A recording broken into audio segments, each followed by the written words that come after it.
अस्सलाम वालेकुम सारे दोस्तों का की हाल है। उम्मीद करता हाँ ठीक ठाक होंगे। सब तो पहले साडा एग्रीकल्चर इन पाकिस्तान चैनल ज़रूर सबसक्राइब करो, लाइक करो, शेयर करो। इस तो इलावा सर बता रहे हैं गंदम बारिश की वजह तुम वेख सकते हो कुछ ऐसे जनाब किले जनाब जिन्होंने फायदा होया है।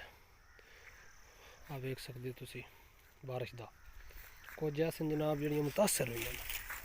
आ जनाब वेख सकते हो तुसी आप कणक कितनी मुतासर हुई है जनाब बारिश तो डबल डोज बारिश होने नाल कणक अगे पीछियां सन।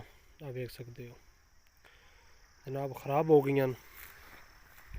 कुछ जनाब खाद यूरिया नहीं पे मिलती किसानां ने, कुछ उनकी वजह कुछ जनाब इनकी वजह करम वाली बारिश उचिया टोटियां का फायदा होया ते जनाब जो नीवें टोटियां उन्होंने नुकसान होया। अजे तक जनाब स्प्रेवां भी नहीं हो सकियां। इस वजह तो ही नहीं हो सकियां कि मौसम ही नहीं साफ होया।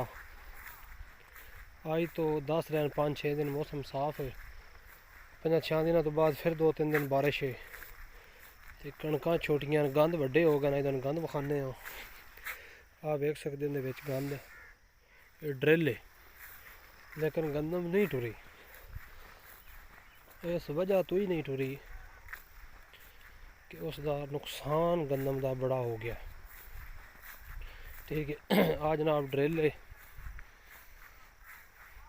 कणक वड्डी वड्डी है तो जनाब आ गंद वेख सकते हो। आ जनाब टोटल गंद इहदे विच आ वेख सकते हो। आ वेंदे हो ओड़ी ओड़ी ओ सामने भी वेख लो वो भी जनाब अगू ओ जनाब सामने आला ठीक है तुम तोड़ जाके विखाने। ये भी जनाब गंद वेखो सुंजी है आली ते जनाब बड़ा नुकसान है गंदम का।